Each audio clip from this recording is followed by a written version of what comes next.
येतोय आवाज? आजच्या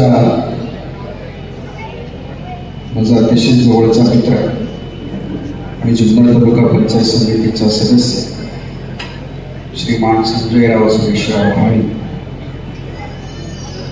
यांच्या या सोहळ्याला पुणे शहरामध्ये मी गेली 15 वर्ष राहतोय.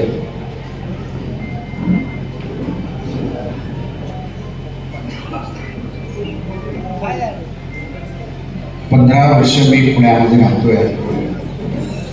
पण माझ्यावर अत्यंत प्रेम करणारे उदड नेतृत्व पुणे शहरात, ते आमदार असतानाही, ते आमदार नसतानाही, ते विधान परिषदेवर गेल्यानंतरही, पुणे महानगरपालिकेच्या सभागृहामध्ये आई समवेत असतानाही, ते नानी कायम कोंडवा बुद्रुक असेल, कोंडवा खुर्द असेल, NIBL रोड असेल, मोहम्मदवाडी असेल, भांडेवाडी असेल, बांधद वस्ती असेल, पिसोळी असेल, उंडरी असेल, या सगळ्या परिसरामध्ये फिरत असताना अनेक तरुणांच्या पोटावर, अनेक ज्येष्ठांच्या हृदयावर आणि अनेक विद्यार्थ्यांच्या मनावर जे एक नाव सातत्यानं कोरलेलं आहे. आणि मी कायम आमच्या अण्णाला भेटल्यावर म्हणत असतो, अण्णा तुला मंत्री करायचं, कायम म्हणत असतो. मंत्रालयात भेटू, पुण्यात भेटू, मुरली अण्णाकडे भेटले, बावनकुळे साहेबांना भेटणार, देवाभाऊ एक ज्वाज्वल्य असणार. तुम्ही त्यांचं वक्तृत्व ऐकलं. देवाभाऊला वेळच नव्हता, पण माझ्या अण्णानं पुणे शहरामध्ये छत्रपती शिवाजी महाराजांचं भव्य शिल्प उभं केलंय. आईची इच्छा आहे, वडिलांचं छत्र हरपल्यानंतर आई समवेत अतिशय वेगाने सर्वसामान्य लोकांचं काम करताना छत्रपती शिवाजी महाराजांची भूमिका समोर ठेवून एक भव्य दिव्य काम उभं राहते. अण्णांचं मला रात्री 11 वाजता फोन आला, नागपूरला जायचं आणि अधिवेशन चालू होतं. म्हटलं अण्णा अधिवेशन चालू आहे, आचारसंहितेचे गडबड आहे, आचारसंहिता लागली, देवाभाऊ कशी येतील. आणि अण्णाच्या डोक्यात 2 दिवसात कार्यक्रम घ्यायचा. महाराज माझंही नेमकी एकटक. अण्णा नागपूरला गेले आणि 3ऱ्या दिवशी महाराष्ट्राचे मुख्यमंत्री छत्रपती शिवाजी महाराजांच्या पुतळ्याच्या लोकार्पणाला पुण्यात होतं. हे अण्णाचं काम आहे. आणि देवाभाऊचं तिथलं भाषण आहे का अण्णानं होतं. मला संजू शेठचा फोन आला की महाराज कार्यालयाचं उद्घाटन करायचं. मी म्हटलं मी तर काही तुमच्या पक्षाचं नाही, तुला पक्षाचा प्रोटोकॉल सांभाळावा लागेल. ताईशी बोल, नानांशी बोल, प्रदीप दादांशी बोल, आणि तुला नाव सुचवायचं असेल तर मी तुला एक नाव सुचवतो. सध्या महाराष्ट्रामध्ये संपूर्ण OBC समाजाच्या सगळ्या घटकांना बरोबर घेऊन माझ्यासारख्या मराठा समाजाच्या अनेक माणसांना वेळेला मदत करून या महाराष्ट्रामध्ये उत्कृष्ट भूमिका मांडणारा एक तरुण, भविष्यातल्या महाराष्ट्राच्या विधिमंडळातला एक आदर्श आमदार, एक आदर्श मंत्री म्हणून मी ज्यांच्याकडे पाहतो, त्या योगेश अण्णा टिळेकरांच्या हस्ते कार्यालयाचं उद्घाटन झालं. सुजयवाडी जाऊ कसा म्हटलं, मी नंबर देतो, अण्णा एका मिनिटात तुझा फोन उचलतील, तू फक्त कार्यालयात जा, तुझं काम सांग, अण्णा तुझ्या कार्यक्रमाला दिल्लीला असले तरी इकडे येतील. आणि तसंच झालं. संजू गेला. आज अण्णांचा काय कार्यक्रम पुण्यात आहे मला माहिती आहे. काल मुरली अण्णांचा आमचा फोन झाला. मी म्हटलं अण्णाला सोडा, आज आमच्या तालुक्यात आहे. तेच आमची चर्चा झाली. आणि काल मी एका विशेष मोहिमेवर होतो. ती मोहीम फक्त 4 लोकांना माहिती आहे. त्या 4 लोकांमधला आमचा अण्णा आहे. काल पहाटे 2 वाजता आज आळंदीमध्ये उद्घाटन केलं नगराध्यक्ष प्रशांत कोराडेच्या मित्राच्या ऑफिस. आणि म्हटलं अण्णा आमच्या घरी येणार आहे, आमच्या तालुक्यात येणार आहे, मला जावं लागेल. म्हणून अण्णा तुम्ही आला. या शिवजन्मभूमीमध्ये जे जे आले, या शिवजन्मभूमीच्या लेकरांवर ज्यांनी ज्यांनी प्रेम केलं, त्या त्या व्यक्तींना भविष्यामध्ये देवाभाऊ इथे यायचे विरोधी पक्ष नेते म्हणून, प्रवक्ते म्हणून, किल्ल्यावर यायचे. गणेश भाऊंना माहिती आहे, संतोष नानांना माहिती आहे, आता तुमचे आमदार साहेब बोलले त्यांनाही माहिती आहे. देवाभाऊ आज कुठे आहे? तुम्ही या भूमीमध्ये या मस्तका या मातीला त्या मातीचा टिळा म्हणून मस्तकी लावला. संजूच्या वाढदिवसाच्या दिवशी सांगतो, अण्णा येणारा काळ तुम्हाला लक्षात राहील. विष्णूजन्म वगैरे गेलं होतं. तुमच्यावर कुणाकुणाचं प्रेम आहे मला सगळं माहिती आहे. किती लोक तुमच्यावर प्रेम करतात, म्हणून तुमचं अभिनंदन करतो. अण्णांच्या भाषणासाठी, त्यांच्या वक्तृत्वासाठी, त्यांच्या व्यक्तिमत्वासाठी आणि त्यांच्या आईसाठी. तुम्हाला माहिती आहे, महापौर पदासाठी पुण्यामध्ये काही नावं फायनल झाली 4. अण्णांनी मागणी केली नव्हती, ना पक्षाकडे मागणी केली, ना नेत्याकडे मागणी केली, ना कुणाला फोन केला. पण अर्ध्या पुण्याचं म्हणणं होतं की अण्णाच्या आईला महापौर पद द्या. अण्णांना पत्रकारांनी प्रश्न विचारला.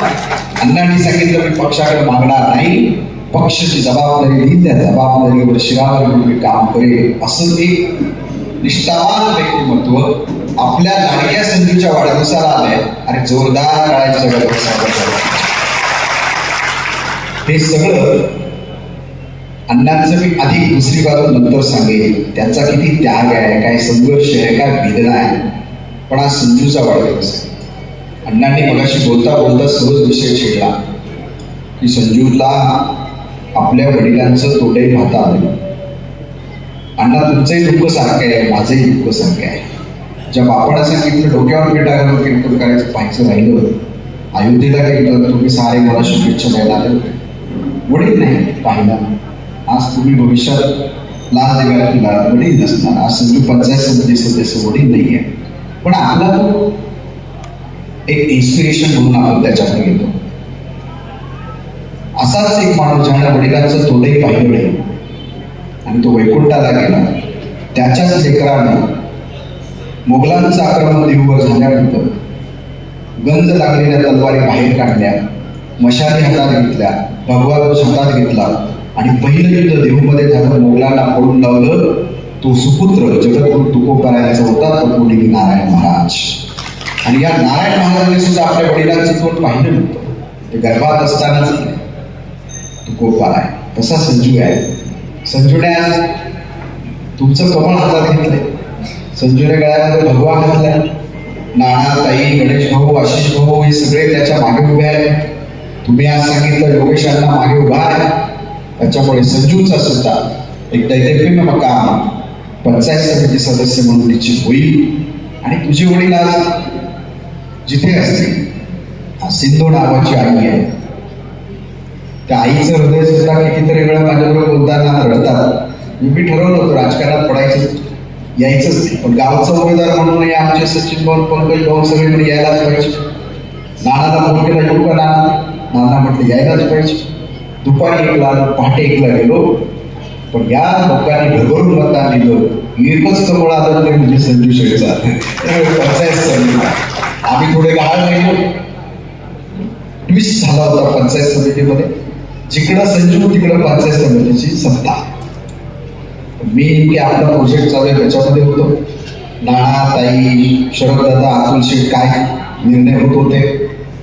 आम्ही थोडं कमी करतो. थोडं 1-2 पावलं नानाने पुढे टाकली असती आणि एखादी गोष्ट संजूने आमची ऐकली असती तर आज संजू पंचायत समितीचा उपसभापती असता. ही पण बाब खरी आहे. पण ठीक आहे, एक ना एक दिवस संधी. काल परवा बिरजवळ जगदाळ यांच्या बंगल्यावर होतो. वैशालीने नागोडे तिथे आल्या आणि त्या म्हणाल्या, महाराज मला म्हणाले होते 3 महिन्यापूर्वी, ताई आता बाद झालं, प्रदेशावर जायचे, तुम्हाला तयारीला लागा. किती दिवस मागे जातात. आपलं महेश शेळके पण होतं त्यावेळेस तालुक्याचं. तर वीरनगर जगदाळे म्हणाले, महाराजांच्या वाचेतून जे निघतं ते खरं होते.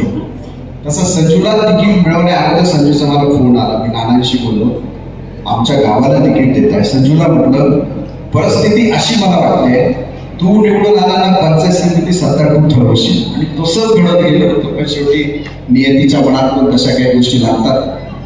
भविष्यामध्ये होईल. संजूचं जनसंपर्क कार्यालय हे जनसंपर्क कार्यालय आणि जनसेवा कार्यालय आहे. याच्यामध्ये थोडासा योगेश अण्णांचं मॉड्यूल तू समजून घे. ते कशा पद्धतीने त्यांच्या कार्यालयातून काम करतात, मुरली अण्णा कशा पद्धतीने त्यांच्या कार्यालयातून काम करतात, तुला कशा पद्धतीने काम करावं लागेल. त्यांचा मतदारसंघ खूप मोठा आहे. आपला पंचायत समितीचा गण आहे, गट पण नाही आहे. त्या गणामध्ये आपल्याला कशा पद्धतीने नीड अनालिसिस करून प्रॉपर वर्क करावं लागेल, त्या गणामध्ये नेमकी अडचणी काय आहे, त्या मला कशा सोडवाव्या लागतील, त्या दैनंदिन अडचणी कुठल्या आहेत, लॉंग टर्म सोल्युशन काय द्यावं लागेल, शॉर्ट टर्म सोल्युशन काय द्यावं लागेल, आणि एखादं असं कुठलं काम उभं करावं लागेल जे फ्युचर असतं असेल भविष्याचं. या जनसेवेच्या कार्यालयातून तू पंचायत समितीचे दाखले, कॉलेजच्यासाठी मुलांचे, पोलीस स्टेशन, किरकोळ किरकोळ गोष्टी होऊ शकतात. पण पंचायत समिती गणामध्ये महाराष्ट्रामध्ये तू एक असं आदर्श उभा करू शकतो. योगेशांना तुझ्या बरोबर आहे, नाना आहे, ताई आहे, प्रदीप दादा आहे, सगळे आहेत. तू असा एक आदर्श करू शकतोस की या पंचायत समितीच्या गणाला वैकुंठवासी गुरुवरील कोंडाजी बाबा डेरेंचे पाय लागलेले आहेत. या पंचायत समिती गणाला पांडुरंगाच्या बावलाचं दर्शन घेणं सर्वसामान्यांना शक्य नव्हतं. त्यावेळी आंदोलन करणार आहे आणि भायखेडा ते मंत्रालय मोर्चा काढून पहिल्यांदा मुंबई बंद केली. तर वैकुंठवासी परमपूज्य गुरुवर्य रामदास बाबा मनसुखांचे पाय लागलेले. या पंचायत समिती गणाला एसपीचे प्राचार्य किंवा महाराष्ट्राचे आचार्य बाबासाहेब दांडेकर जे टांगा दुखून कीर्तनाला आल्यानंतर पाऊस झालाय, वावर नांगरलेला आहे, गाळ झालाय, नानांनी मामांनी टांगेतून उडी मारावी आणि अशा दोन चरणावर लोटांगण घालावं आणि स्वतःला पुण्यवान समजावं. तर वैकुंठवासी गुरुवर्य परमपूज्य सातबाबा वायकरांचे पाय लागलेले आहेत. त्यामुळे ही भूमी वेगळी आहे. छत्रपती शिवाजी महाराजांचे कदाचित बाललीला करत असतानाही पाय लागले असतील. तुकोबाराय ज्यावेळी इथे आले त्यावेळी तुकोबाराय जुन्नर शहरामध्ये 13 दिवस मुक्कामी होते. त्यावेळी भुजबळ नावाचं एक व्यक्तिमत्व होतं. हा इतिहास पुढे आलेलाच नाही, तो आपल्याला आणावा लागेल. भुजबळ नावाचं एक व्यक्तिमत्व होतं. त्यांनी तुकोबारायांना सांगितलं, महाराज आम्हाला तुमची कीर्तन ऐकायची आहे, तुम्ही बाजाराची चिंता करू नका, बैल गाडी हे सगळं आम्ही पाहतो. त्या भुजबळ नावाच्या व्यक्तिमत्वानं जगद्गुरु तुकोबारायांच्या त्या सगळ्या जनावरांच्या चाऱ्याची व्यवस्था केली. इतकंच नाही तर तुकोबाराय कीर्तन गाणारे त्यावेळी तुकोबारायांना संरक्षण देण्याचं, आता तुम्ही बामसर पाहताय, पण तुकोबारायांना त्यावेळी भुजबळ नावाच्या व्यक्तिमत्वानं 14 माणसं दिली. ती कशासाठी? तुकोबाराय 13 दिवस इथे होते. त्यावेळी शिवनेरी किल्ल्यावर जाऊन तुकोबाराय ध्यानाला बसायचे, कारण त्यांना बोराडेश्वर, भंडारा आणि रामचंद्र इथे जायची सवय होती. शिवाजी मातेच्या तिथे तुकोबारायांनी ध्यान केलं, याचे आपल्याकडे पुरावे आहेत. आपल्याला आपला हडसर आणि चावड माहिती आहे. गणेश भाऊ काय नंदुशेख any problem, I am guilty or wrong असं पण नाही. तुकोबाराय हा जिव्हाळ्याचा विषय. चावडला जाऊन त्यांनी ध्यान केलं, लेण्याद्रीला जाऊन ध्यान केलं, गणपतीच्या तिथे. याचे सगळे पुरावे आपल्याला सापडले. आणि हे सगळं करताना एका बाई समाजाच्या, मी का सांगतोय, सध्याचे चाललेले समाज होते म्हणून बोलतोय आणि आपण सिरियस घेतलं पाहिजे सगळ्यांनी. योगेशांना बोलले, त्या भुजबळ नावाच्या व्यक्तीनं माझ्या जगद्गुरु तुकोबारायांची सारी व्यवस्था करून 13 दिवस जुन्नर शहरामध्ये तुकोबारायांनी 13 अभंगांवर कीर्तनं केली आणि हा समाज चांगल्या पद्धतीने सुरू केला. ज्यावेळी छत्रपती शिवाजी महाराजांना स्वराज्य उभं करायचे त्यावेळी मावळ्यांना आवाज दिला. तुम्ही पायकाचे अभंग जर बारकाईने पाहिले तर मावळ प्रांतात सगळ्यात जास्त मावळे छत्रपती शिवाजी महाराजांना मिळाले. छत्रपती शिवाजी महाराजांची शिवणी तर मावळ प्रांतामधून मिळाले मावळे. याच्या मागे एक शक्ती होती, ही अध्यात्माची होती आणि ती उभी करण्याचं काम माझ्या जगद्गुरु तुकोबारायांनी केलं आणि त्याला भुजबळ नावासारख्या एका महान व्यक्तीने साथ दिली. हा महाराष्ट्राचा इतिहास आहे, आपण समजावून घेतला पाहिजे. याच पद्धतीने बऱ्याच ठिकाणी आता वेगवेगळ्या जातीपातींमध्ये भांडणं, वाद हे सगळे सुरू आहे. आज संजूच्या वाढदिवसाच्या निमित्तानं आपल्या जुन्नरची माती आपल्याला समजावून घ्यावी लागेल. मी वैयक्तिकच्या गावामध्ये जन्माला आलो. सुताराळी यांचं गाव, घराचं नाव. बिडवे गुरुजी इथे बसले. बिडवे गुरुजींना घराला जागा देण्याचं काम एसीपी त्यांचे चिरंजीव नंदकुमार बिडवे माझ्या वडिलांनी केलं. त्या कुटुंबात मी लहानचा मोठा झालो. बौद्ध समाजामध्ये मी पहिली पार्लेचं बिस्किट कुठं खाल्लं तर बौद्ध समाजाच्या घरात, कारण ते ब्रिटानियामध्ये कामाला होते, सगळे बिस्किट त्यांच्या घरी असायचे. बौद्ध समाजाच्या सुनील कचुरी जाधव याच्या घरी मी पहिली चहा चपाती खाल्ली. रामोशी समाजामध्ये गणेश गुडवे असतील, मग संतोष चेडगुले असतील, निलेश गुडवे असतील, सुरेश गुडवे असतील, यांच्या घरी योगेश रायकर असेल. परीट समाजाची लताबाईने मला वाढवलं. आमच्यावर 12 गुरुकांचा संस्कार झालाय. समोर सुतार समाजाची लोक आहेत. आमच्या गावामध्ये 40% माळी समाज आहे. माझ्या बहिणीचं लग्न 1998 ला जमलं, त्यावेळी माळी समाजाच्या लोकांनी, मुस्लिम समाजाचे आमचे पापा मिया मुबीन, आमचे इस्माल मिया मुबीन यांनी माझ्या आईला 5-5 हजार रुपये आणून दिले, कारण आमची परिस्थिती नव्हती. आमच्या बौद्ध समाजाच्या लोकांनी पैसे दिले. मैफल बाबा, मधाजी बाबा असतील, मुक्ताजी लोखंडेचे घर असेल, या सगळ्या लोकांनी म्हणून पैसा दिला. आपण काला काला म्हणतो ना, मला वाटतं माझ्या बहिणीचं लग्न हा खरा काला होता सामाजिक समतेचा. म्हणून आमच्यावर एक संस्कार आहे. पुणे शहरामध्ये तुकोबाला गाया घालून काम करणं इतकं सोपं नाही. अन्नाला त्याची कल्पना आहे. पण इतकंही असताना सगळा समाज ज्यावेळी आपल्या मागे उभा राहतो त्यावेळी आपल्यात काहीतरी आहे हे आपण ओळखायला लागतो. संजूला माझी तीच विनंती आहे, कुठल्याही वादामध्ये न पडता, हा त्या समाजाचा, तो त्या समाजाचा, हा माझा, तो त्याचा. आपण एकदा पंचायत समितीला आलो, आता हा सारा पंचायत समितीकडे माझा. नाहीतर आता इतकी वाईट अवस्था झालेली आहे. हे मिसळ काय खायची, मी त्याच्या जातीचं हॉटेल, त्याच्या चहा प्यायचा आहे त्याच्या जातीचं हॉटेल, वाईट वाटतं. 13व्या शतकामध्ये माझ्या संत ज्ञानेश्वर महाराजांनी आध्यात्मिक लोकशाहीचं व्यासपीठ चंद्रभागेच्या वळकंटावर उभं केलं. त्यावेळी साऱ्यांना नावात दिला. कोण होतो त्याच्यामध्ये?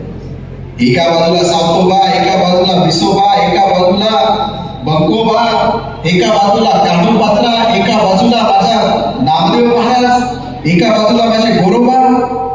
कुठल्या समाजाची होती सारे संत? या सगळ्या संतांनी ती भूमी नांगरून ठेवली, म्हणून आम्ही आज सुरक्षित आहोत. वारंवार उद्रेक होतोय तरी आम्ही अजून शांत आहोत. आपण शांत राहतो याचा अर्थ आपली संतांची भूमी आहे. आपण सगळ्यांनी एकमेकाच्या हातात हात घालून काम करायला हवं. नाहीतर विकास झाला, आरक्षण मिळालं, पण जर आपली मनोद्वेषाने भरलेली असतील, आपण एकमेकाचे पूर्वीचे उत्सव पाहू, नागपंचमी असेल, रंगपंचमी असेल, वटपौर्णिमा असेल, गावच्या यात्रा असतील, गावच्या जत्रा असतील, गावचे सुखदुःखाचे कार्यक्रम असतील, गावची लग्न असतील, वैकुंठवासी परमपूज्य पुढली नाना खांडगेंचं नेतृत्व सगळ्यांना माहिती आहे. साऱ्या समाजासाठी काम केलं. अण्णा गेले त्यावेळी 2 दिवस गावात चूल पेटत नव्हती. आपण काय मिळवतो याच्यापेक्षा काय ठेवतो मागे, याला सगळ्यात जास्त महत्व आहे. आपण उरण्याचा प्रयत्न केला पाहिजे, आणि उरण्याचा प्रयत्न त्याच वेळी होईल. मी कुठल्या नेतृत्व मिळाल्यानंतर मी एका जातीचा नसतो. मला नेतृत्व मिळाल्यानंतर मी एका पंथाचा नाही. मला नेतृत्व मिळाल्यानंतर मी एका गटाचा नाही. आणि मला नेतृत्व मिळाल्यानंतर मी एका पक्षाचा नाही. तो पक्ष, तो गट, ती जात, तो पंथ, हे सगळे त्या वेळी. पण समाजामध्ये मी ज्यावेळी उभा राहील त्यावेळी सारे माझे आहे. ही माझ्या संतांची भूमिका घेऊन, ही माझ्या छत्रपती शिवाजी महाराजांची भूमिका घेऊन आपल्याला काम करावं लागेल. योगेश अण्णा, तुमचं भाषण म्हणजे एक तुमचा दृष्टिकोन व्यक्त करणारं भाषण होतं. छत्रपती शिवाजी महाराजांच्या स्वराज्यामध्ये मराठा नावाची फौज होती. मरहट्टा म्हणून मराठा, पण त्या मराठामध्ये माझा रामोशी समाज पण होता, माझा नामी समाज पण होता, माझा बौद्ध समाज पण होता, माझा कुणबी समाज पण होता, माझा तेली समाज पण होता, माझा चर्मकार समाज पण होता, माझा माळी समाज पण होता, माझा आदिवासी समाज पण होता, माझा ठाकर समाज पण होता, माझा गुरव समाज पण होता. इतकंच काय, माझा मुस्लिम समाज पण होता. म्हणून हे स्वराज्य आजपर्यंत टिकलं आहे. आपल्याला ती भूमिका घेऊन काम करावं लागेल. नाहीतर प्रगती झाली, विकास झाला, पदं मिळाली, प्रतिष्ठा मिळाली, पण उद्याच्या पिढीमध्ये देशाची भावना जर रुजली तर आपल्याही पुढच्या पुण्यस्मरणाला कोणी येणार नाही, लक्षात ठेवा. म्हणून आपल्या सगळ्यांचे नेतृत्व करण्याची जबाबदारी. आम्ही तर अध्यात्मातली लोक, आम्हाला तर हेच करावं लागतं. म्हणून सामाजिक सलोखा करण्यासाठीचा प्रयत्न करतोय. काल तर एका बाबा 2.5 तास काय काय केलं आमच्या हृदयाला भीती. योगेश अण्णाला हे सगळं माहिती आहे. आणि सगळं करता संजूच्या मागे तुम्ही उभा राहा. ज्याला वडील नसतात त्यावेळी त्याने तो त्रास सहन केला. आता जनसेवा कार्यालय तुझं होतंय. सर्वसामान्यांचे प्रश्न सोडव.